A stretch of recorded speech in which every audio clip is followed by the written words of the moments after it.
Hello and welcome to Worth a Watch. My name's Carl and welcome to my review channel.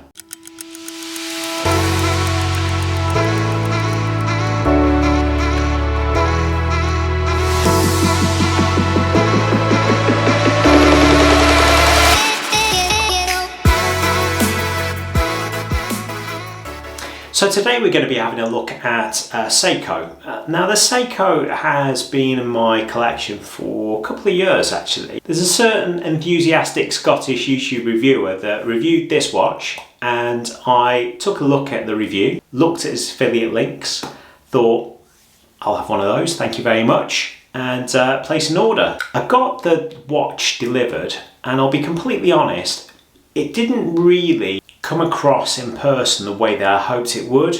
It just didn't really have the look or the feel in person, on wrist and in the flesh that I was hoping it was going to have, and it was a bit of a disappointment. Maybe I thought I got a bit carried away with a certain person's review, or maybe I got carried away with the idea of this 50 fathoms type watch, and it never really tickled my fancy, and I ended up sticking it in a watch drawer after wearing it probably a couple of times, not really being over enamoured with it, and left it in there probably for about a year. Pulled it out about a year ago, started to wear it again, maybe 2 or 3 times. Again, I couldn't really find the right occasion for the watch. It was either a bit too dressy for a diver, or it was a bit too casual or sporty for a nice occasion where I was dressing up. So I ended up wearing a dress watch or another diver. It just never really found its space in my watch box. And then I've got a couple of other watches that had the gold gilt kind of indices and hands, and it lost its way. So again, back in the drawer. We're here today, 2 years later.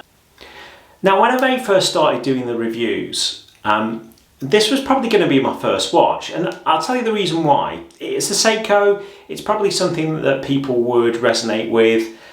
People love the SKX, people love the SUB 033, and so I thought, we'll review this watch. I'll probably stick it onto eBay, sell it, get something else in for review, so it would be one of the first. And I kind of looked at it and I thought, do you know what, let's have a look online with what I would replace it with perhaps. And I looked online.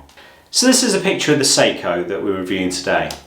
And here's a picture of what it homaged, which was the Blancpain 50 fathoms.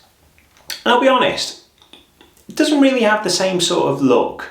It's kind of mimics some of the bezel, it's mimics some of the face, but you know, the indices, etc. It's very different. So it's maybe what you would class as a true homage rather than a clone homage.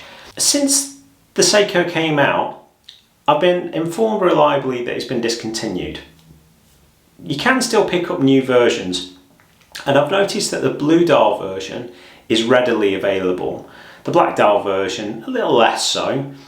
But the gold dial version sold out in quite a few places. You can only really pick up readily second-hand versions on eBay.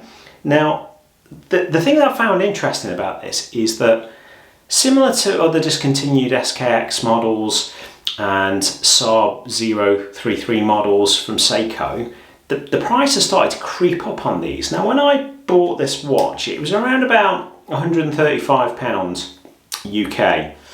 And you can still buy brand new the blue version for about £160.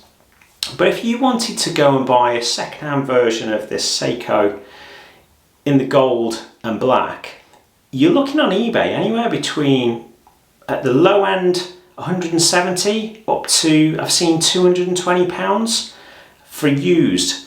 Now, to me, that means that these things are quite rare now, and they're becoming a bit of a collector's item and a bit of a classic.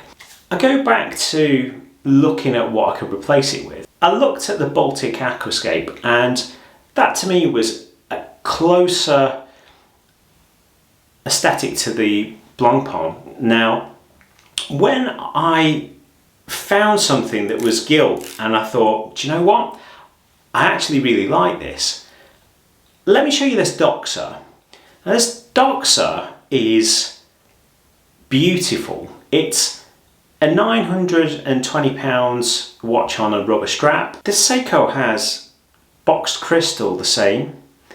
It's very similar size-wise. It's very similar looks-wise.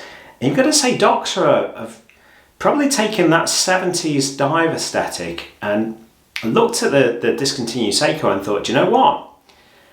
That looks really good. We're going to take a lot of inspiration from that.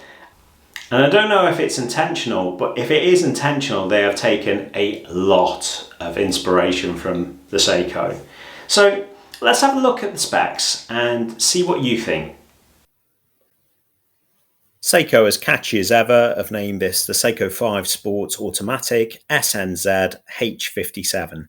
You can pick it up new from Watchnation online for about £325 currently. Very hard to get hold of. My recommendation, as I mentioned later, is buy them secondhand on eBay. It's got black and gold dial and bezel. It's crystal bezel, which is interesting. There's no mention of whether it's hard Lex like the main crystal. There's certainly no AR coating. You can tell that from the reflection from the lights. It's a matching black day and date window, which is nice. Gold gilded indices, large sword hands, box domed hardlex crystal, which sticks out and gives a nice bit of distortion. This is 7S36 caliber movement, so no hacking or hand winding. There's a mega easy to turn bezel. It's got like a dog tooth grip, very little back play, really easy to turn. There's no screw down crown.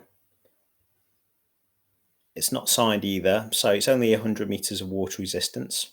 As we're comparing the Seiko to the DOXA 200 Sharkhunter, it's worth popping up the measurements of the DOXA. So the DOXA has a case size of 42mm, a thickness of 14mm, lug to lug of 46, so quite small on the wrist, but a lug width of 19, which means that you're going to have to buy the proprietary straps. The Seiko, on the other hand, has the exact same case size and thickness, lug of 47.5, which is still quite small, but a lug width of 20mm, which is much better for changing straps.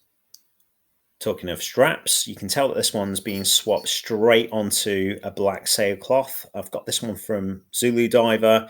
The original Seiko stainless steel bracelet it's a bit hit and miss, if I'm honest. It's a bit Marmite. Some people love that it's lightweight and that it's quite comfortable. Some people hate that it's quite 80s and it's jangly way and it's pressed clasp and it's a little bit lightweight, but I like it on this. It looks closer to the Blancpain original and it's looks all right on a 6.5 inch wrist. I think it would suit anything 6.5 inch and above. Popping up a loom shot, you can see there's only a little bit of loom on the inside of those indices, but there's a fairly big dollop of loom on those sword hands, which gives good legibility in the dark. You can also see a bit of loom on the arrow tip of the second hand there. If you can hear jingling and jangling, don't worry, it's not the watch, it's my cats Rocky and Luca that have been really impatient and trying to get in on the action. So there you have it. The Seiko 55 fathoms, probably a bit more of a DOXA substitute now rather than a 55 fathoms. And I really do think that instead of spending the best part of £1,000 for a second-hand Seiko, that is still a Seiko that can still be easily maintained, can be easily modified. It's becoming a bit of a classic itself. Why would you not go for something like this at around the £200 mark second hand instead of getting a £1,000 DOXA? Let me know your thoughts in the comments below, I'm sure you will. But again, that bezel action, just so you can hear it a little bit.